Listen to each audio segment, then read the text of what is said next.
Russia এবং Ukraine নৌপথে যুদ্ধবিরতিতে সম্মত হয়েছে। কৃষ্ণ সাগরের চলাচলের বিষয়ে যুক্তরাষ্ট্রের সঙ্গে আলাদাভাবে আলোচনার পর এই সম্মতি এসেছে দুই দেশের পক্ষ থেকে।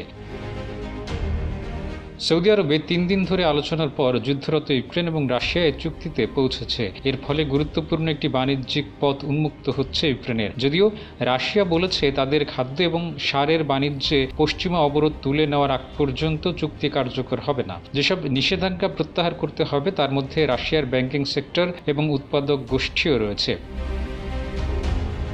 ব্যাংকিং সেক্টরের উপর বিশেষ করে রাশিয়ার ব্যাংকগুলোকে আন্তর্জাতিক অর্থ আদান প্রদান ব্যবস্থা সুইফটের সঙ্গে পুনরায় যুক্ত করার শর্ত দিয়েছে রাশিয়া। তবে যুদ্ধবিরতি কখন থেকে কার্যকর হবে তা নির্দিষ্ট করে বলেনি মধ্যস্থতাকারীর ভূমিকা নেওয়া যুক্তরাষ্ট্র।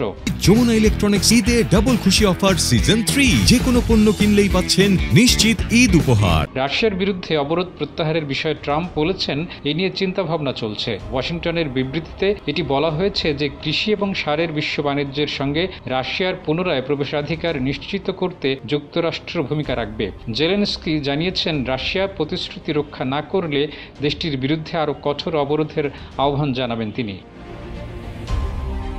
ইউক্রেনের প্রতিরক্ষা মন্ত্রী রাস্টেম উমেরভ জানিয়েছেন দুই দেশের মধ্যে নৌপথের যুদ্ধবিরতি পর্যবেক্ষণে তৃতীয় কোনো পক্ষকে দায়িত্ব দেওয়া যেতে পারে। জেলেনস্কি সতর্ক করে বলেছেন, কৃষ্ণ সাগরের পূর্বাংশে যদি রুশ যুদ্ধ জাহাজের উপস্থিতি দেখা যায় তবে নিশ্চিতভাবে চুক্তিভঙ্গ হিসেবে বিবেচিত হবে এবং ইউক্রেনের নিরাপত্তার জন্য হুমকি হিসেবে পরিগণিত হবে। সেক্ষেত্রে ইউক্রেন তার আত্মরক্ষার প্রয়োজনে সবকিছু করতে পারে।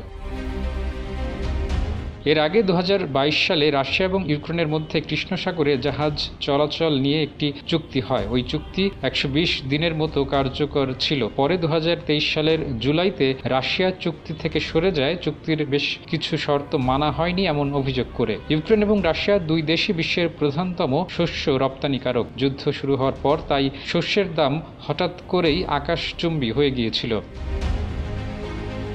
ওয়াশিংটন জানিয়েছে সব পক্ষ মিলেই দীর্ঘমেয়াদী শান্তির জন্য কাজ করা হবে। যুক্তরাষ্ট্রের প্রেসিডেন্টের সরকারি দপ্তর হোয়াইট হাউস জানিয়েছে এই আলোচনার সময় তারা আরও একটি বিষয় নিয়ে ঐকমত্যে পৌঁছানোর চেষ্টা করেছেন, আর তা হচ্ছে আগের মতো নিষেধাজ্ঞা কার্যকর করা, যে নিষেধাজ্ঞায় কেউ কাউকে তাদের জ্বালানি স্থাপনায় পাল্টাঘাত করবে না। যুদ্ধ শুরু হওয়ার পর থেকেই ইউক্রেনের বিদ্যুৎ স্থাপনায় রাশিয়ার অব্যাহত হামলা হয়েছে, যে কারণে ইউক্রেনের অনেক মানুষ বিদ্যুৎ বিচ্ছিন্ন অবস্থায় রয়েছে। এমনকি ইউক্রেনের পারমাণবিক স্থাপনাতেও রুশ হামলার কারণে জাতিসংঘ থেকে রাশিয়াকে সতর্কও করা হয়েছে।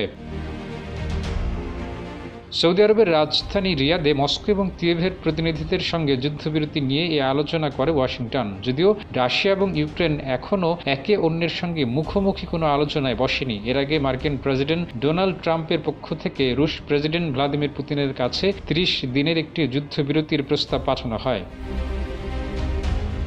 কিয়েভে সংবাদ সম্মেলনে জেলেনস্কি বলেছেন এই চুক্তি কার্যকর হবে কি না তা বলার মতো সময় এখনো আসেনি, তবে গুরুত্বপূর্ণ বৈঠক হয়েছে, সঠিক সিদ্ধান্ত এবং পদক্ষেপ এসেছে। এই বৈঠকের পর কেউই আর বলতে পারবে না যে কিয়েভ দীর্ঘমেয়াদী শান্তি চায় না। এর আগে ট্রাম্প অভিযোগ করে বলেছিলেন যে জেলেনস্কি শান্তি প্রক্রিয়ায় বাধা তৈরি করছে।